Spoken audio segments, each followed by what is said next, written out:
भले ही विंता और कद्र ने रखा हो, किंतु हमें आमंत्रण तुमने दिया है दीति। इसीलिए यहां जो होगा उसका उत्तरदायित्व उन दोनों के साथ साथ तुम्हारा भी होगा। जी जी महर्षि, मैं उनकी सहायता करके आती हूँ। राहुल चले? जी। आज हम सब यहाँ महान जीवित पुत्री का व्रत के अनुष्ठान का भोग लेने आए हैं। इसीलिए आप सभी भोजन ग्रहण करने से पहले हम सभी ध्यान लगाकर ओम का उच्चारण करेंगे।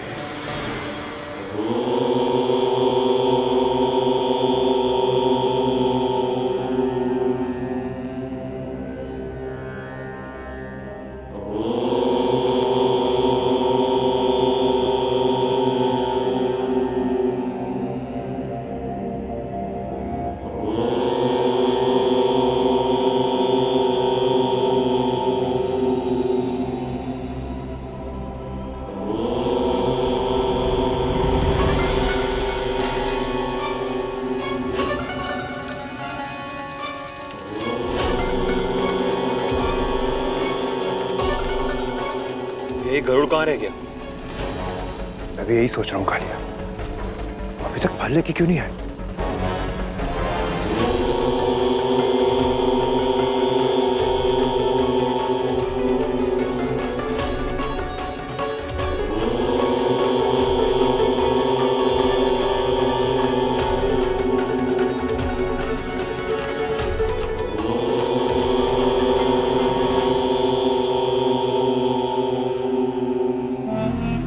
जब ये महर्षि आवेश में आकर अपनी पत्नी को वृक्ष बना सकते हैं, तो सोचो राहुल, क्रोध में आकर ये कद्रूस के पुत्र विंता और गरुड़ इन सबको क्या क्या बना देंगे, इसकी तो कल्पना ही अद्भुत है।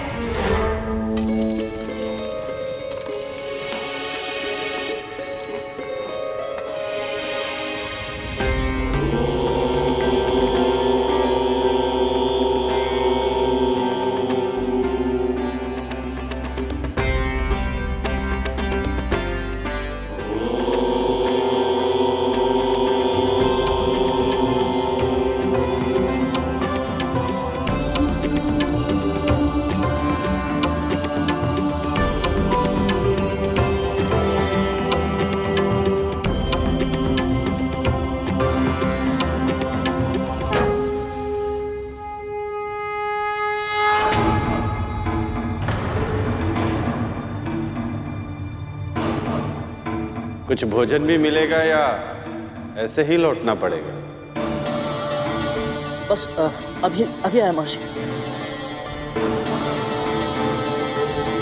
सब लोग भोजन के लिए आसन ग्रहण कर चुके हैं। हमारे पास 1 सहस्त्र तो क्या 100 लोगों के लिए भी पर्याप्त भोजन नहीं है। जीवित पुत्री का व्रत के भोग में सबसे अधिक आवश्यक है मरुए की रोटी और नोनी का साग, और ये दोनों ही वस्तुएं बहुत सीमित मात्रा में है। अब क्या होगा माँ? अब क्या, इतने कम समय में और कहीं से प्रबंध किया भी नहीं जा सकता। हाँ, कोई ना कोई उपाय तो अवश्य होगा जो केवल आप कर सकती है। मैंने देखा है आपके हाथों में चमत्कार करने की क्षमता है। माँ, मुझे जब भी भूख लगती थी आप कैसे भी करके कोई ना कोई उपाय से मेरे लिए कुछ बना देती थी। माँ, कुछ कीजिए ना माँ, आपसे अपेक्षा है। ये तो तेरा अपनी माँ के लिए स्नेह है गरुड़, तभी तुझे लगता है कि मैं करती हूँ, पर करने वाली तो केवल माँ अन्नपूर्णा है। अन्न की देवी हैं वो। उनकी महिमा इतनी अद्भुत है कि स्वयं महादेव शिव शंकर भी उनके भोजन के लिए भिक्षुक बन गए थे। इसलिए मुझे पूरा विश्वास है, यदि हम पूरे मन से माँ अन्नपूर्णा का ध्यान करें, उनसे प्रार्थना करें, तो हमें हमारे प्रयासों का फल अवश्य मिलेगा।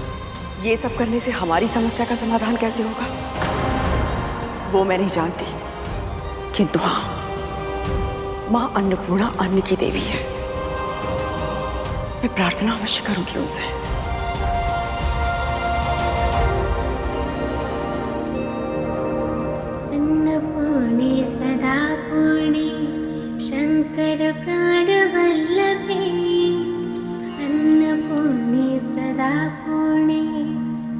शङ्कर प्राणवल्लभी ज्ञानवैराग्यसिद्धिदं भिक्षां देहि च पार्वती ज्ञानवैराग्यसिद्धिदं भिक्षां देहि च पार्वती अन्नपूर्णे सदा पूर्णे शङ्कर प्राणवल्लभी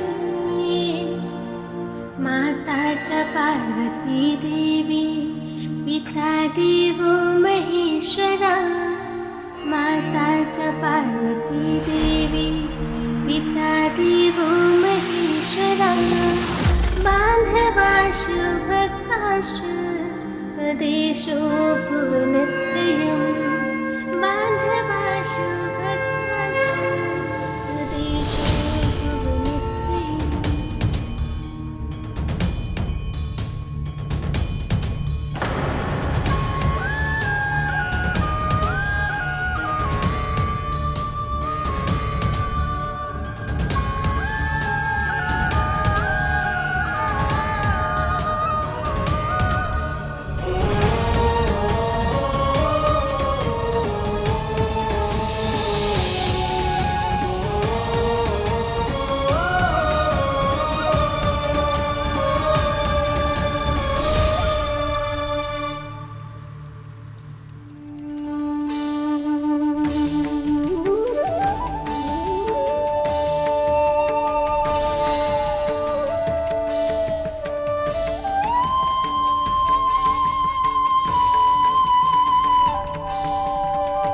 ये प्रसाद ऐसे क्यों रखा है?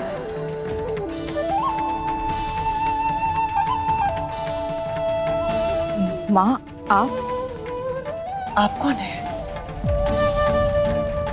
माँ कहा है तो माँ ही समझ लो।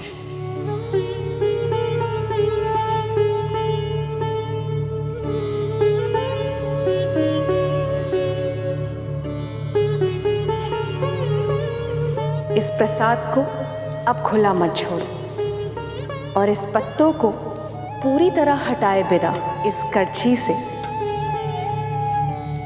प्रसाद बांटना आरंभ करो। क्या सोच रही हो?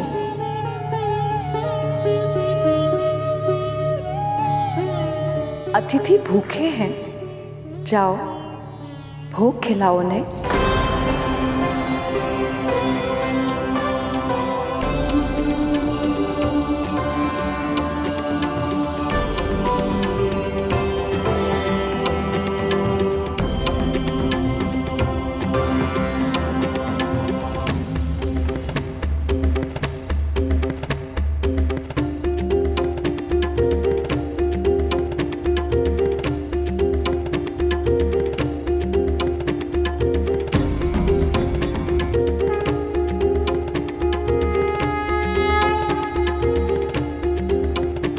जल्द ही भोग का खाना कम पड़ने लगेगा और क्रोध में आकर ऋषि दुर्वासा इन्हें श्राप दे देंगे।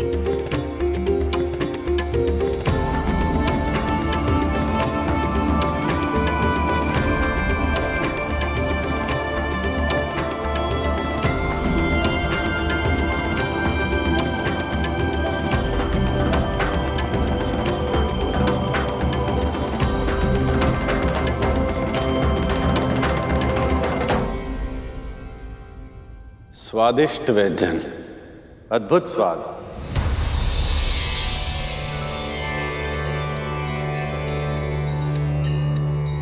और थोड़ा और।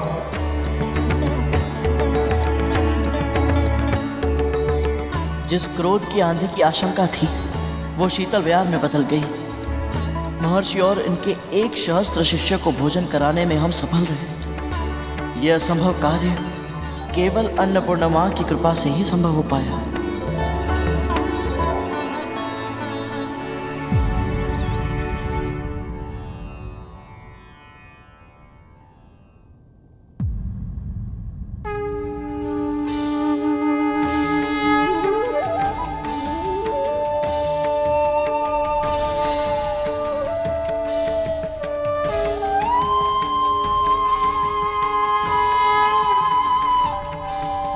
माँ अन्नपूर्णा, आप स्वयं आई और हमारे बनाए भोजन को अपना आशीर्वाद दिया।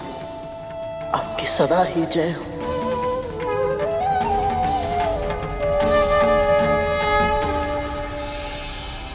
बहुत ही स्वादिष्ट भोजन था, आनंद आ गया। आपने यहाँ पधारकर हमारे व्रत को सफल बना दिया महर्षि। आज तुमने मेरी और मेरे शिष्यों की सेवा की, इससे मैं बहुत प्रसन्न हो गया कद्रू। शिव शंभु ने चाहा तो तुम्हारे पुत्रों के कष्टों का निवारण शीघ्र ही होगा।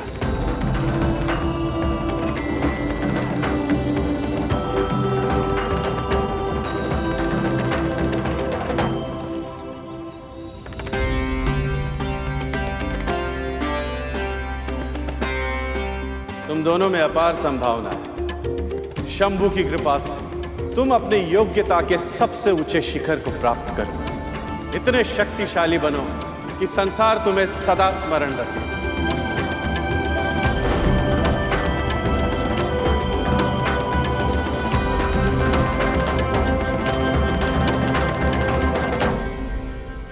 तेरे मन में मुझे एक ही इच्छा दिखाई दे रही है बालक।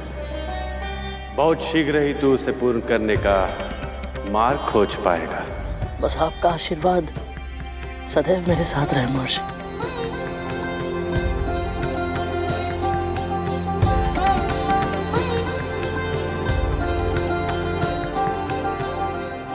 मुझे आमंत्रित करने के पीछे भले ही तुम्हारी नीयत अच्छी नहीं थी, पर मुझे तुम्हारे कारण ऐसा भोजन करने का सौभाग्य मिला जिसे स्वयं मां अन्नपूर्णा का वरदान मिला था।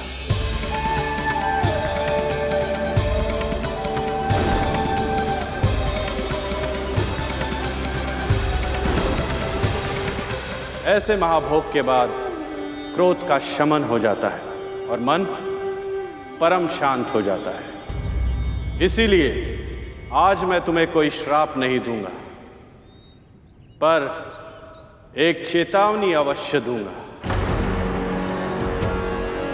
जो व्यक्ति जैसा बोता है वही पाता है। इसीलिए अपने कर्म संभालो दीति। तुम्हारा आत्मविश्वास चरम पर है, क्योंकि तुम्हारे पुत्रों को संजीवनी विद्या प्राप्त है। पर स्मरण रहे, अमर होने के उपाय और भी है। आज तुमने स्वयं अपनी आंखों से देखा। यदि एक मां चाहे तो असंभव को भी संभव बना सकती है। और अदिति कब से तपस्या कर रही है और शीघ्र ही उसे उसकी तपस्या का फल मिलेगा।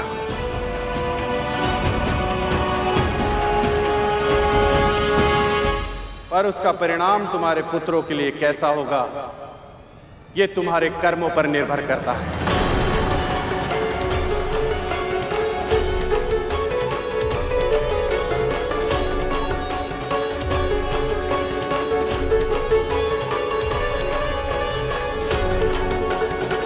महर्षि ने श्राप भले ही ना दिया हो, पर चिंता अवश्य दी थी। ऋषि दुर्वासा के आशीर्वाद से मेरा व्रत पूरा हुआ। अब मेरे पुत्र शीघ्र ही स्वस्थ हो जाएंगे। तक तो धूमर, शिशु नंदी, भूत नंदी, सब लोग उठो।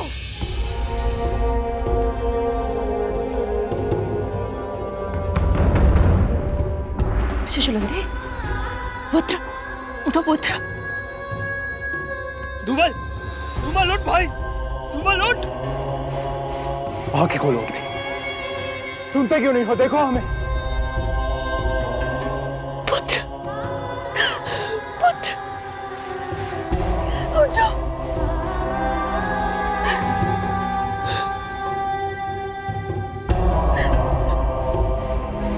कालिया, अपने भाई से बोलो ना उठने के लिए।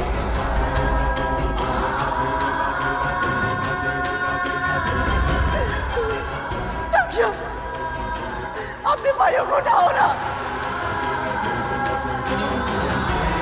तुम्हारी माँ यहाँ पे आई है, उठो ना। वृंदा, है ये? महारानी कद्रू का आदेश है, उठा दो।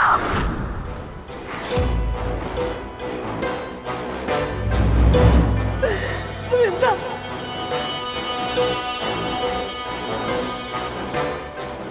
गोविंदा, महर्षि दुर्वासा के आशीर्वाद से तेरे पुत्र को तो असीम शक्तियां मिल गई थी। फिर उनका आशीर्वाद मेरे पुत्र में फलीभूत क्यों नहीं हो रहा है? मैंने अपना व्रत, भोग, आचार, विचार, व्यवहार सब नियम के अनुसार किया। कई ऐसे अवसर आए जब मैं क्रोधित हो सकती थी, अनुचित व्यवहार कर सकती थी, किसी के मन को दुखा सकती थी। मैंने अपने ऊपर संयम रखा मिलता, फिर भी मेरे पुत्र स्वस्थ नहीं हो रहे। क्यों मिलता, क्यों? बोलो ना उनको उठने के लिए, उठ जाए वो लोग। बोलो मिलता, बोलो।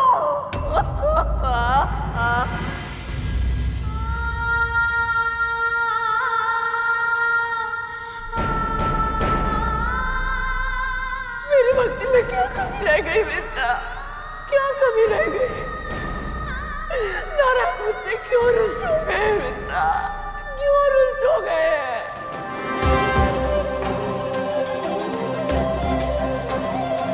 उठ जाओ, उठ जाओ।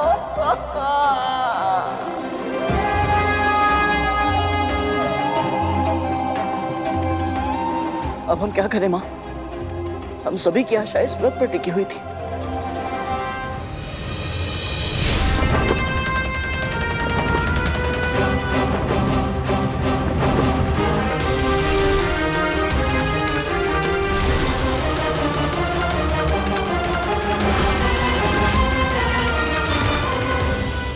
पर अब तो जाओ, निकल जाओ।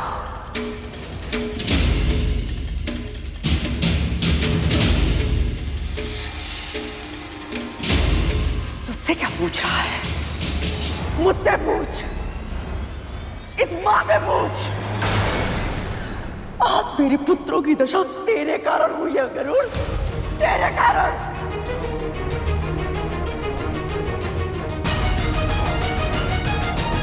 यदि मेरे पुत्रों के प्राण चले गए, उनकी हत्या का पाप तुझ पे लगेगा। हत्या का ऐसा महापाप है जो सैकड़ों वर्षों तक प्रायश्चित करने के बाद भी नहीं उतरता। और तू प्रायश्चित कर भी नहीं पाएगा। तू अपनी मां को संसार का सारा सुख देना चाहता था ना? यदि आज के बाद मेरे पुत्रों ने मुझे मां कहकर नहीं पुकारा, तो तेरी मां के जीवन में दुखों के अतिरिक्त कुछ नहीं बचेगा।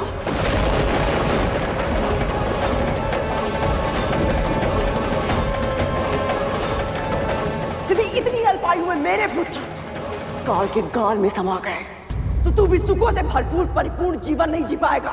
तेरी मां का, तेरे भाई का, तेरा, तुम सबका अस्तित्व इस संसार से नष्ट हो जाएगा। गृहस्थ जीवन और उसके सुख जो तेरी रेखाओं में है ना, वो सदैव सदैव के लिए मिट जाएंगी। तेरी पक्षी प्रजाति सदैव सदैव के लिए समाप्त हो जाएगी। ये इस मां का श्राप है।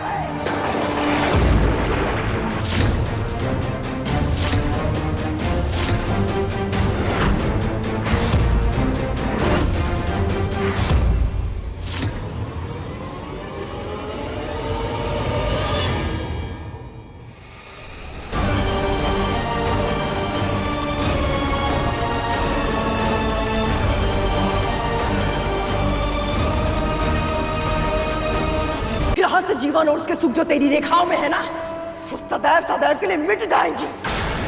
तेरी पक्षी प्रजाति सदैव सदैव के लिए समाप्त हो जाएगी। ये इस मां का श्राप है।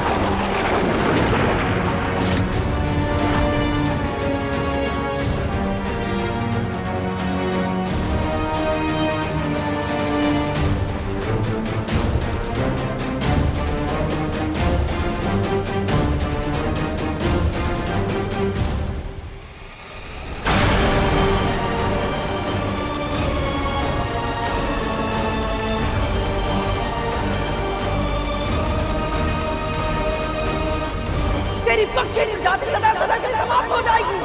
ये इस मां का श्राप है।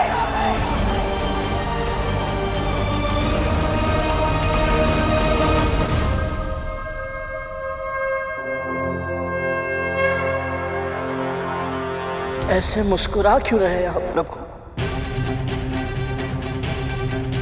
मेरी माओ को रोते हुए देखकर प्रसन्न है, या फिर ये देखकर कि मेरे भाइयों को एक एक श्वास के लिए संघर्ष करना पड़ रहा है,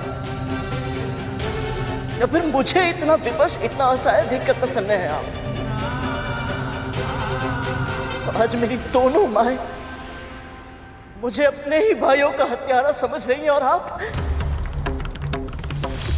मौन है क्यों प्रभु? आपकी बनाई इस धरती पर, आपके द्वारा संचालित संसार में जो कुछ हो रहा है उसे देखकर शांत कैसे रह सकते हैं आप? मेरी मां सदैव कहती है कि भगवान भक्तों के सुख से सुखी रहते हैं और दुख से दुखी, परंतु आज मेरे परिवार पर दुख का पहाड़ गिर चुका है और आप अब सुख में लीन है।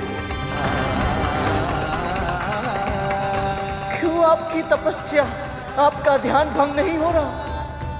क्यों आप हमारी पीड़ा को नहीं समझ रहे प्रभु? क्यों आपको हमारा दुख दिखाई नहीं दे रहा? परंतु आज आपको मेरे सभी प्रश्नों का उत्तर देना ही होगा। आज आप मौन नहीं रह सकते।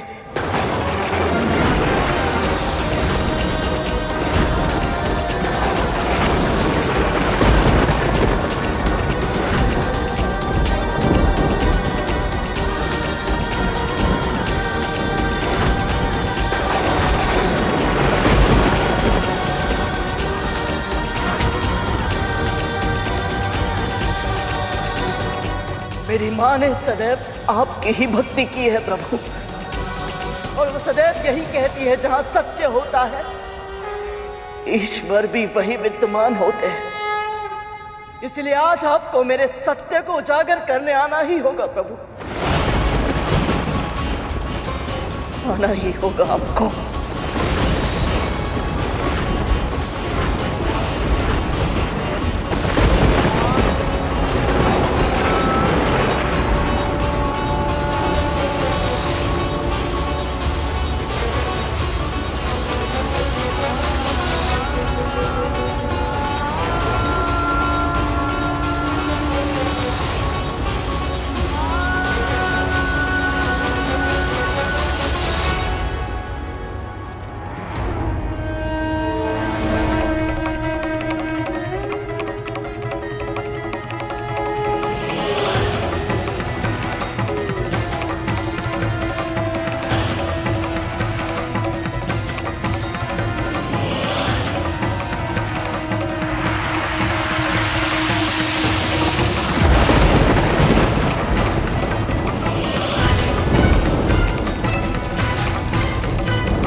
गरुड़,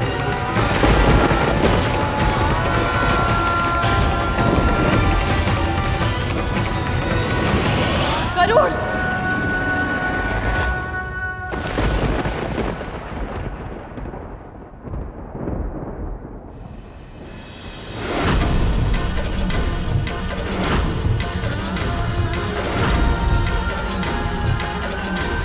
क्या कर रहा है तू?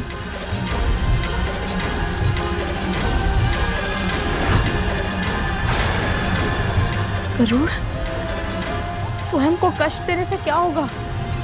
तेरा हाथ जलने से तेरे नाक भाइयों के घाव भर जाएंगे।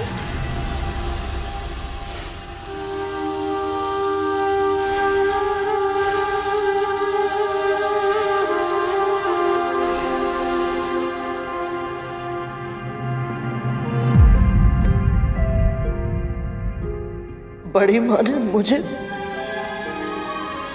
जो कहा, मां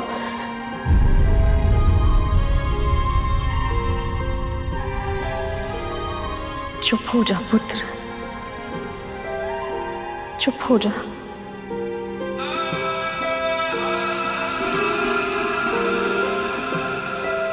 पता है मां, बड़ी माँ के कटु वचनों से मुझे इतना दुख नहीं हुआ, परंतु आपने मेरी ओर ऐसे क्यों देखा? माँ, आपकी दृष्टि में उल्लाहना का भाव था, निराशा का दुख, क्रोध था। क्या माँ, आपको सच में ऐसा लगता है कि मैंने जानबूझकर मैंने किसी की हत्या करने का प्रयास नहीं किया है माँ? मैंने कोई पाप नहीं किया है। तेरी माँ तुझे अच्छी तरह जानती है। कभी स्वप्न में भी नहीं मानूंगी कि तू कोई पाप कर सकता है गरुड़। मैं तो बस तेरे लिए चिंतित थी। मेरी दृष्टि में जो उल्हाना का भाव तूने देखा वो मेरे लिए था। निराशा महारानी के लिए और क्रोध उस नियति के लिए था जिसके कारण तुझ पर इतना बड़ा आरोप लगा। तेरी माँ तुझे पहचानती है, तुझ पर अखंड विश्वास करती है तेरी माँ।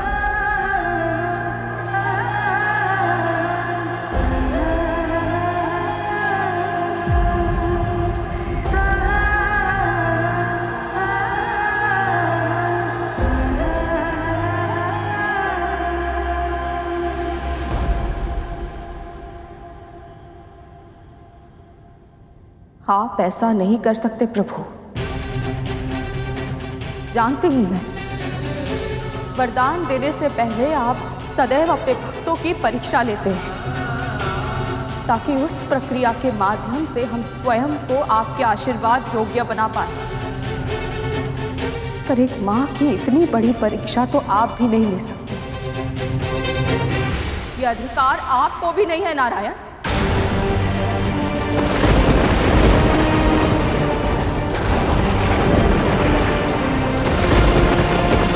कैसी अनहोनी के संकेत हैं प्रभु? मैं जानती हूं आप समाधि में लीन हैं, पर आज आपको अपने भक्त की पुकार, एक मां की पुकार सुननी ही होगी।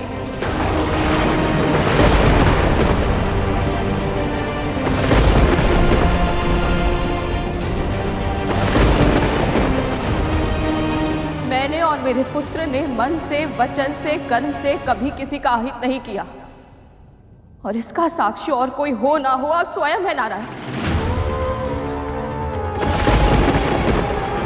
फिर भी आज मेरे पुत्र के मस्तक पर जीव हत्या का कलंक लग रहा है। एक दुखी मां ने क्रोध में आकर उसे ऐसा भयानक श्राप दे दिया जिससे उसका पूरा जीवन प्रभावित हो जाएगा। जीवन जीने का, अपने वंश को बढ़ाने का अधिकार सभी प्राणियों को सहज प्राप्त है प्रभु, पर मेरे पुत्र और उस दुखी माँ के पुत्रों का यह अधिकार नियति छीन रही है और आप समाधि में बैठकर ये सब होते हुए बस देख रहे हैं। नहीं प्रभु, ये अन्याय नहीं होने दे सकते आप। आपको सत्य का साथ देना ही होगा।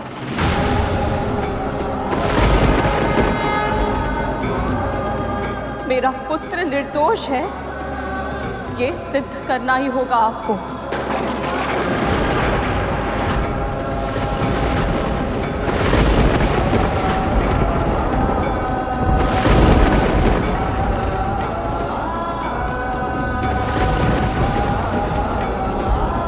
आप ही ने माँ को सबसे अलग बनाया है ना प्रभु। जब एक स्त्री माँ बनती है ना, तो केवल उसके तन में नहीं, उसके मन में, उसके हृदय में, यहाँ तक कि उसकी आत्मा में भी परिवर्तन आ जाता है। उसमें सृजन की शक्ति आ जाती है। और आज उसी शक्ति का आह्वान करते हुए मैं आपको पुकार रही हूँ। आप मेरी इस पुकार को अनसुना नहीं कर सकते प्रभु।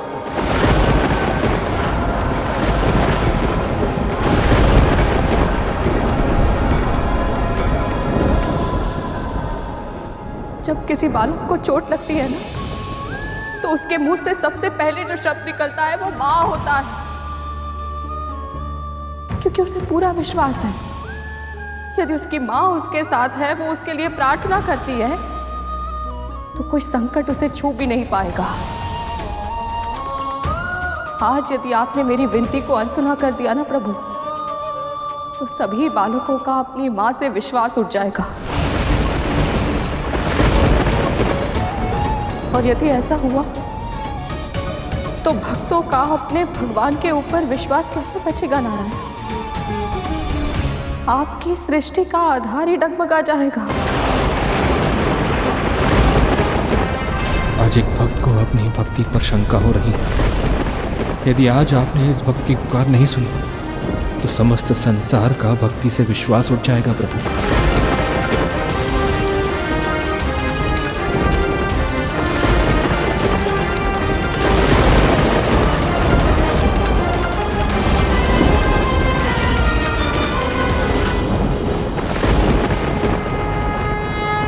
प्रभु, मेरी माँ, मेरी गुरु, आपकी महान भक्त आपको पुकार रही।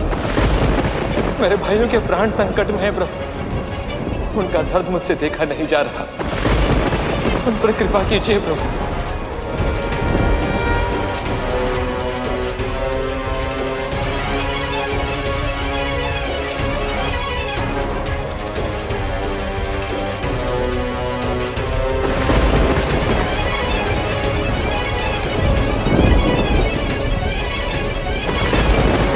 अब तो कृपा कीजिए प्रभु।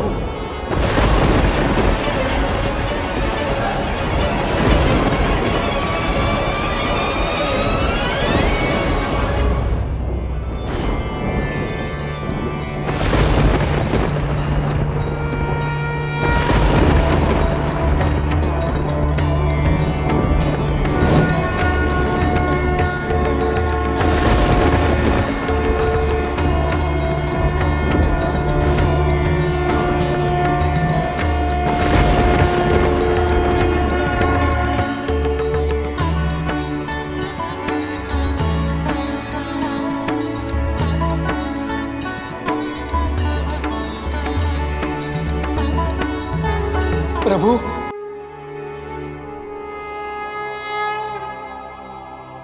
शेषनाग, मैं तुम्हारी श्रद्धा और धैर्य से बहुत प्रसन्न हूं। कहो, क्या वरदान चाहिए? आपके मुख से मेरा नाम सुन के ही मैं धन्य हो गया प्रभु। मैं बस इतना चाहता हूं कि सदैव आपकी सेवा कर पाऊं, आपके निकट रह पाऊं। इससे अधिक और कुछ नहीं चाहता प्रभु। शेषनाग, इस संसार का एक अद्भुत नियम है, जिसे कुछ नहीं चाहिए उसे ही सब कुछ मिलता है। वैसे मेरी तुम्हारे साथ पहचान अधिक समय से नहीं,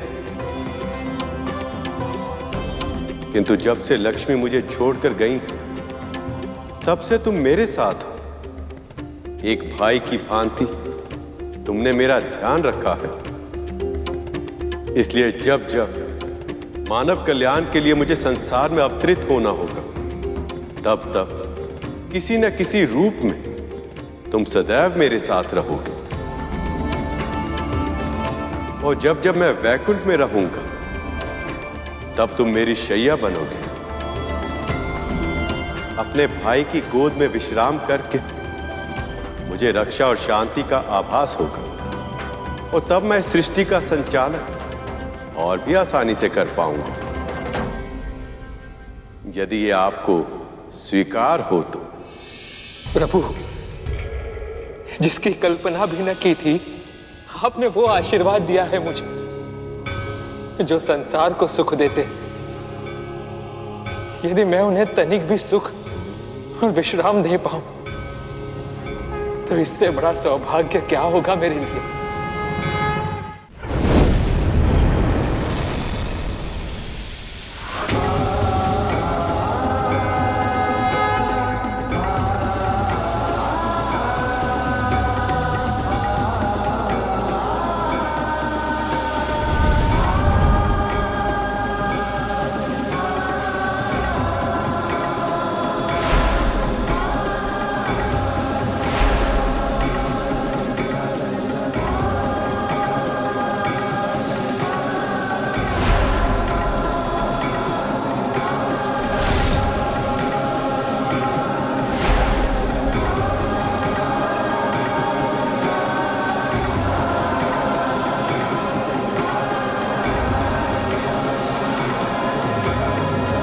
शेषनाग, तुम मेरी शैया तो बन गए, किंतु तुम्हारा हृदय इतनी तीव्र गति से धड़क रहा है कि मैं विश्राम नहीं कर पा रहा हूं।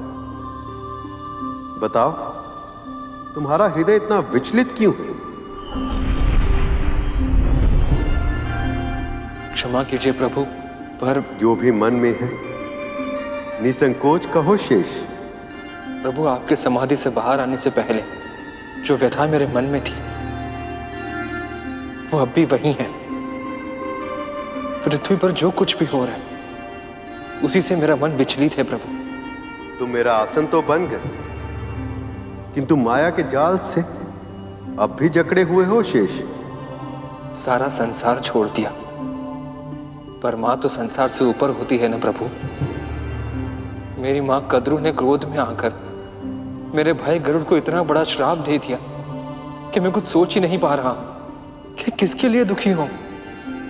उस मां के लिए जो अपनी आंखों के सामने अपने पुत्रों को प्राण गंवाते हुए देख रही है, या उस भाई और विमाता के लिए जो निर्दोष होते हुए भी इतना अन्याय सहने के लिए विवश है। तुम्हारी पीड़ा उचित है शेष। बताओ, मन में इच्छा क्या है? मेरे भाइयों के कष्टों का निवारण कीजिए प्रभु।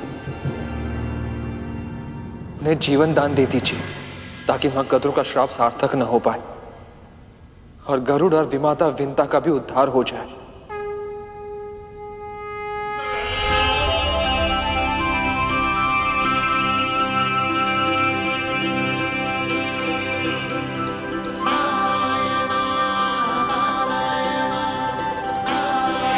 आज आपको भक्तों की सहायता करने आना ही होगा प्रभु, अन्यथा मैं कभी आपकी पूजा नहीं करूंगी।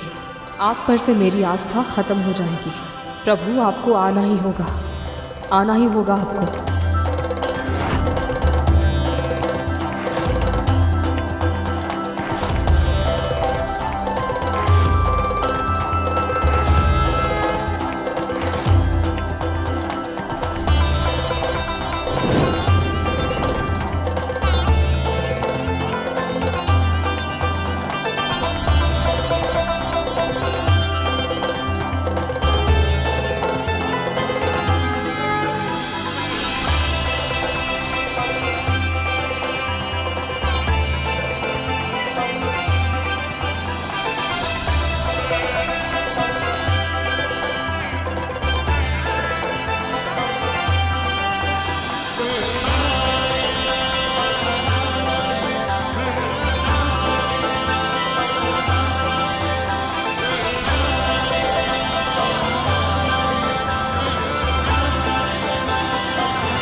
देवी विंता,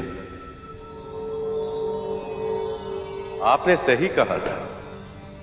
सृजन की शक्ति होने के कारण इस सृष्टि में एक मां का स्थान ईश्वर से भी ऊंचा होता है।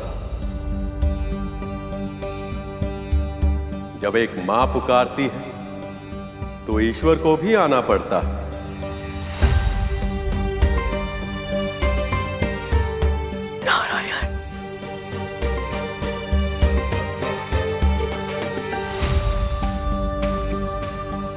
इस व्रत के लिए जिस निष्ठा का प्रदर्शन आपने और देवी कद्रू ने किया है वह सराहनीय है।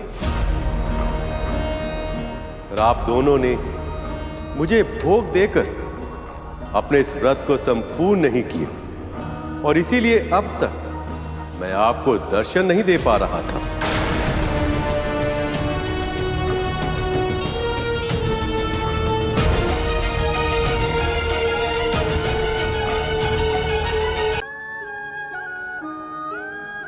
मैं अभिलाई प्रभु।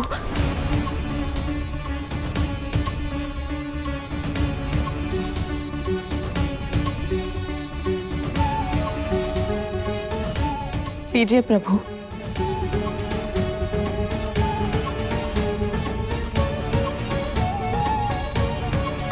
न जाने ये भीषण भूल कैसे हो गई, हमें क्षमा कर दीजिए। ममता के आवेग में हुई भूल नहीं कहलाती। मैं तो वैसे ही प्रेम का भूखा हूं। जिस प्रेम और अधिकार से आपने और आपके पुत्र ने अपने मन की बातें मुझसे कही हैं, मेरा मन तो उसी से भर आया। देवी कद्रू, आप दोनों का व्रत सफल हुआ। अब आपको इसका फल मिलेगा। आपकी इच्छा अवश्य पूरी होगी। उठिए, आंखें खोलिए कद्रूनंदन, आंखें खोलिए कद्रूनंदन, आंखें खोलिए कद्रूनंदन, आंखें खोलिए कद्रूनंदन।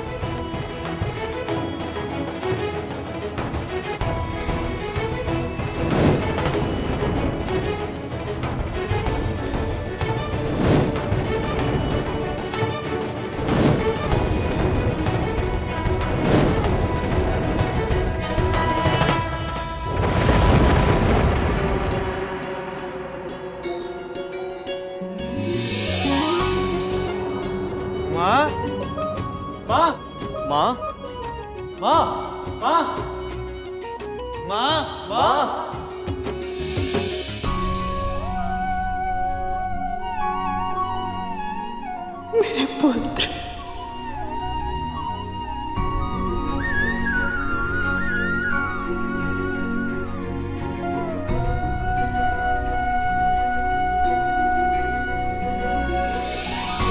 प्रभु,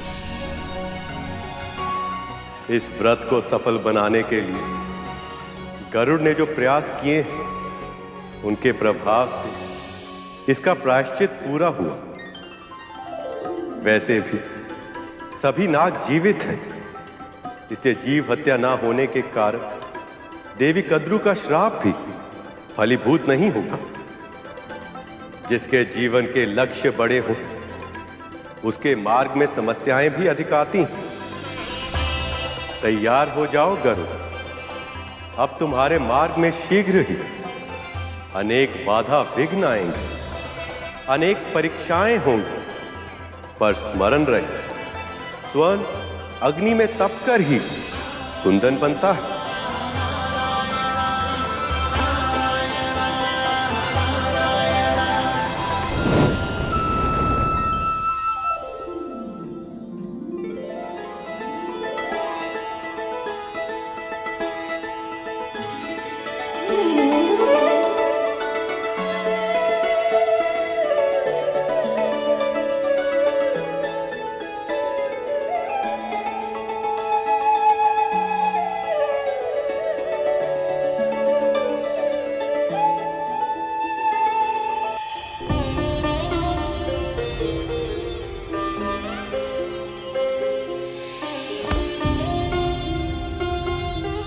स्वस्थ हो।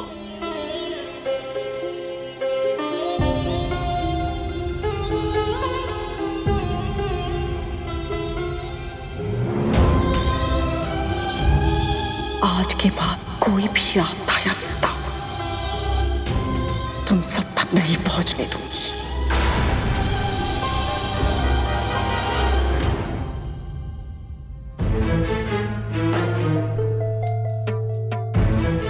दीर्घायु। तुमने तो भयभीत कर दिया था हमें। ये तो माँ का विश्वास था जिसने हमें साहस दी। सही कहा।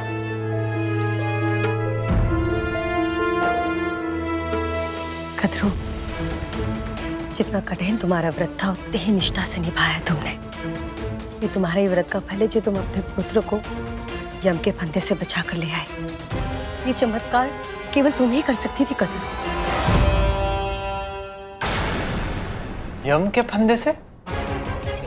दीदी माँ, ये आप क्या कह रही हैं? हाँ माँ, पल भर पहले तो हम गरुड़ के साथ सूर्यलोक जा रहे थे और दूसरे पल हमें भगवान विष्णु का स्वर सुनाई दिया। तुम सब बहुत भाग्यशाली हो जो तुम्हें कद्रू जैसी माँ मिली है।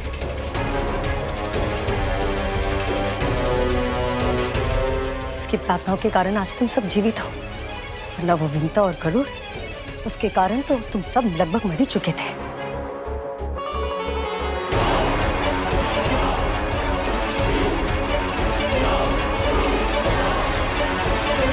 मुझसे छुपाकर तुम सब उस गरुड़ के साथ चले गए थे। सूर्य लोक के स्थान पर मृत्यु लोक पहुंच गए थे तुम सब।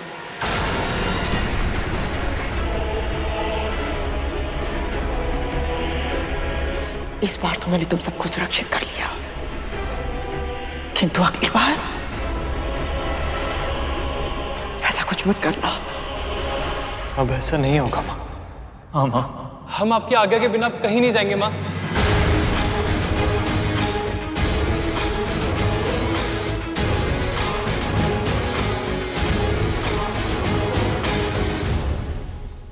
ये तो अनुचित है प्रभु। कद्रू माँ भी जानती हैं कि विंतामाल गरुड़ के बिना नाग भाइयों का जीवित रहना असंभव था। फिर भी उनके स्वभाव में कृतज्ञता है, कृतज्ञता नहीं।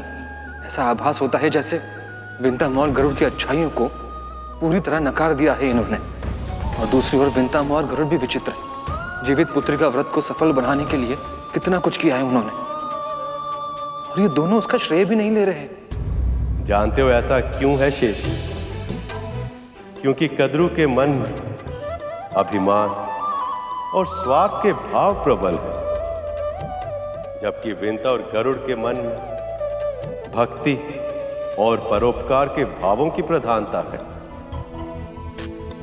जब कोई पाप करता है तो उसे लगता है कि उसे कोई नहीं देख रहा, पर मैं देख रहा होता हूं।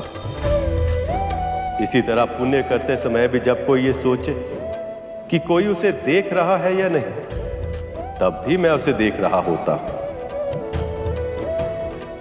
विश्वास करो शेष, अपने अपने कर्मों का फल हम सबको भोगना पड़ता है। प्रभु, आपने गरुड़ से कहा था कि उसके जीवन के लक्ष्य बड़े, इसीलिए उसके सामने समस्याएं भी बड़ी आएंगी। किंतु आप किस लक्ष्य की ओर संकेत कर रहे थे? जब से असुरों को गुरु शुक्राचार्य के माध्यम से संजीवनी विद्या प्राप्त हुई है, तब से वह निर्भय हो गए। आपकी महाकठिन तपस्या से मैं प्रसन्न हुआ ऋषि भार्गव। केवल एक ही वरदान चाहिए मुझे, व्रत संजीवनी विद्या। स्वर्ग प्राप्त कर लेने के बाद भी उन्होंने देवताओं को सताना, उनका शोषण करना नहीं छोड़ा। देवता भी उनके भय से छुपने पर विवश हो गए। ऋषि मुनियों की तपस्या में, उनके दैनिक कार्यों में व्यवधान आ रहा है, और श्री लक्ष्मी के समुद्र के भीतर समा जाने के कारण पृथ्वी पर अव्यवस्था फैल गई है। पर अब इस अव्यवस्था को दूर करने का समय आ गया। अब पृथ्वी पर पुनः मुझे संतुलन स्थापित करना होगा, और इसके लिए मित्र और शत्रुओं को साथ लाना होगा। विरोधियों को एक दूसरे की सहायता करने के लिए प्रोत्साहित करना होगा। अब मुझे कुछ ऐसा करना होगा शेष, जो इस संसार में आज तक ना देखा हो और ना ही सुना हो। मेरी इस योजना में गरुड़ एक बहुत ही महत्वपूर्ण भूमिका निभाएगा, पर ऐसा करना उसके लिए आसान नहीं होगा। प्रभु, ऐसा क्या करने वाले हैं आप? जानता हूं तुम्हारे मन में बहुत सारे प्रश्न हैं शेष। उन सभी के उत्तर तुम्हें सही समय आने पर मिलेंगे, पर अभी मुझे जाना होगा। एक मां बहुत लंबे समय से मेरी प्रतीक्षा कर रही हैं। ओम नमो नारायणाय नमः। ओम नमो नारायणाय नमः। ओम नमो नारायणाय नमः। आपकी तपस्या सफल हुई देवी अदिति।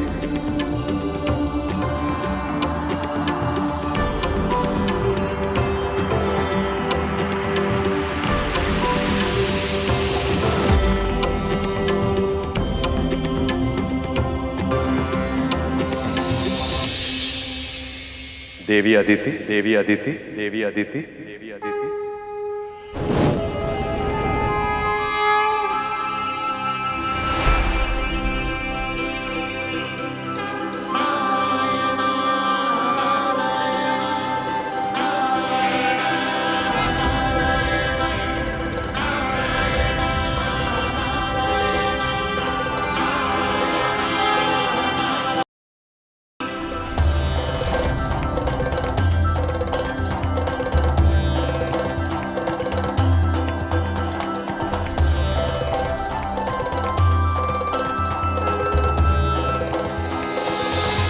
आ रहे हैं। अब इन आंसुओं को पहुंचने का समय आ गया है। आपने ये भीषण तपस्या अपने पुत्रों की प्राण रक्षा के लिए, उन्हें सामर्थ्यवान बनाने के लिए और उनका खोया हुआ सम्मान उन्हें लौटाने के लिए की, पर यह तब तक संभव नहीं जब तक देवी लक्ष्मी वापस लौट नहीं आती।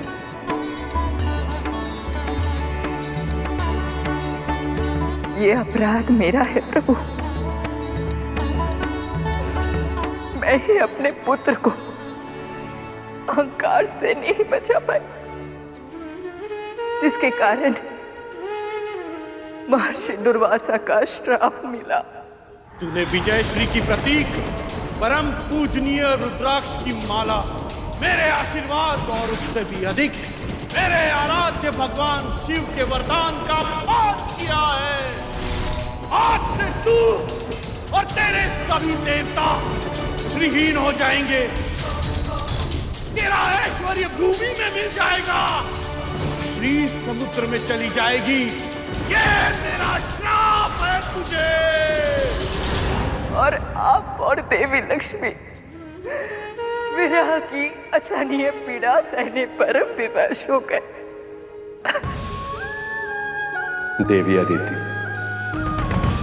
पुत्र की भूल के लिए आप स्वयं को अपराधी मत मानिए। आप भली भांति जानती हैं कि प्रत्येक व्यक्ति अपने कर्मों के लिए स्वयं उत्तरदायी होता है। मैं आपकी तपस्या से प्रसन्न हूं और इसीलिए आपके पुत्रों के कष्टों के निवारण के लिए मेरे पास एक उपाय है, जिससे न केवल देवताओं का खोया हुआ मान सम्मान वैभव लौट आएगा, अपितु इस संसार में श्री भी लौट आएंगे। अब आप मेरा ये संदेश अपने पुत्रों को दें कि वे शीघ्र अतिशीघ्र मुझसे आकर भेंट करें, उनका कल्याण होगा। आपका कोटि कोटि धन्यवाद।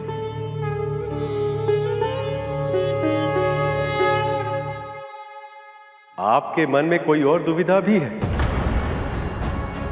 निसंकोच कहिए देवी। प्रभु, मुझे ऐसा आभास हो रहा है कि मेरी तपस्या के सफल होने का कारण कोई और भी है, कोई ऐसा जो मेरी रक्षा कर रहा था।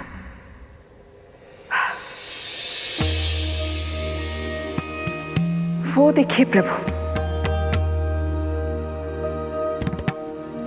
कोई बताए या ना बताए, किंतु मां का हृदय जान ही जाता है। वो परोपकारी कोई और नहीं, आपकी बहन विंता का छोटा पुत्र गरुड़ था।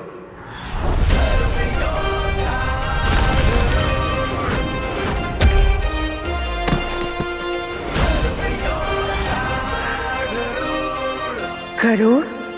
उसने अपने हित का विचार किए बिना असुरों के आक्रमण से आपकी रक्षा की। भविष्य में भी आपके पुत्रों की सफलता के लिए उसका साथ आवश्यक होगा।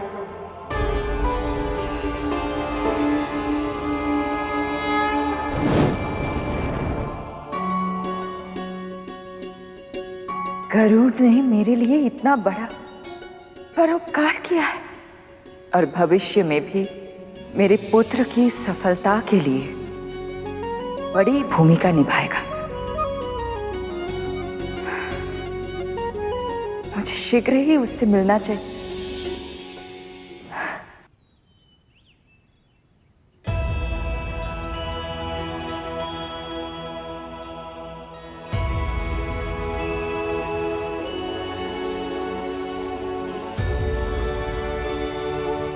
माँ,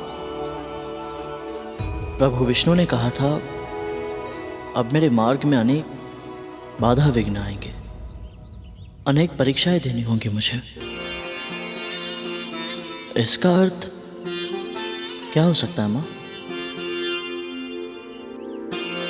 प्रभु विष्णु की लीला तो वो ही जाने। मैं तो बस इतना जानती हूँ, उन्होंने ये भी कहा था कि स्वर्ण अग्नि में तपकर कुंदन बनता है। ये तेरे लिए संकेत है गरुड़, तुझे भी कठिनाइयों की अग्नि में तपकर कुंदन बनना है।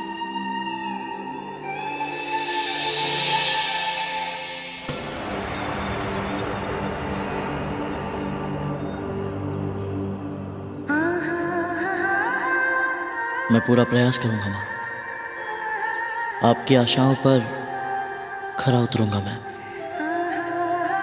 मुझे विश्वास है। बस कभी भी अपने भीतर मैं की भावना अर्थात अहंकार मत आने देना। सदैव यही मानना कि जो हो रहा है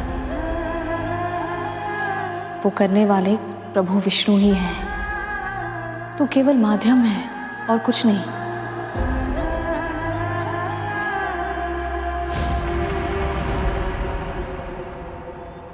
विंता,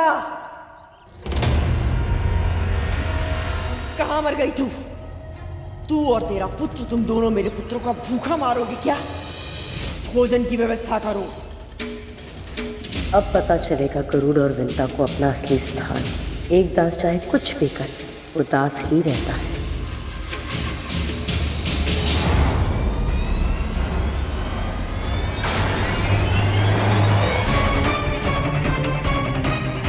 ये क्या, कदरू की इतनी तीखी? ये असर नहीं हुआ। विंता जी, राजकुमार और साग मांग रहे हैं। हाँ, दोबारा बना दिया है, वहां रखा है। विंता जी, लड्डू वो रखे हैं, ले जाओ।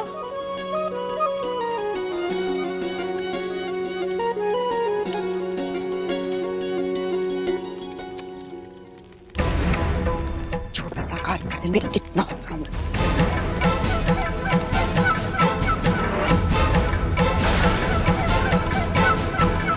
खीर बनने में कितना समय है?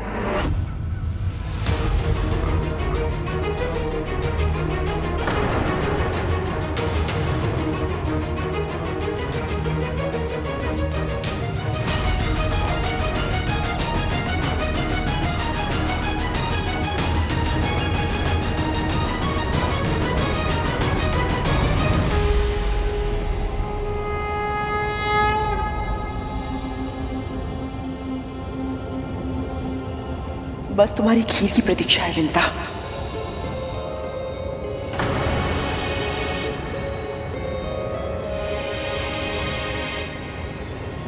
तुम्हें तो पता है ना मेरे पुत्रों को खीर कितनी प्रिय है।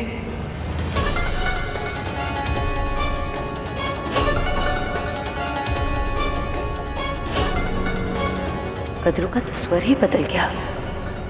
ऐसा क्या हो गया पल भर में?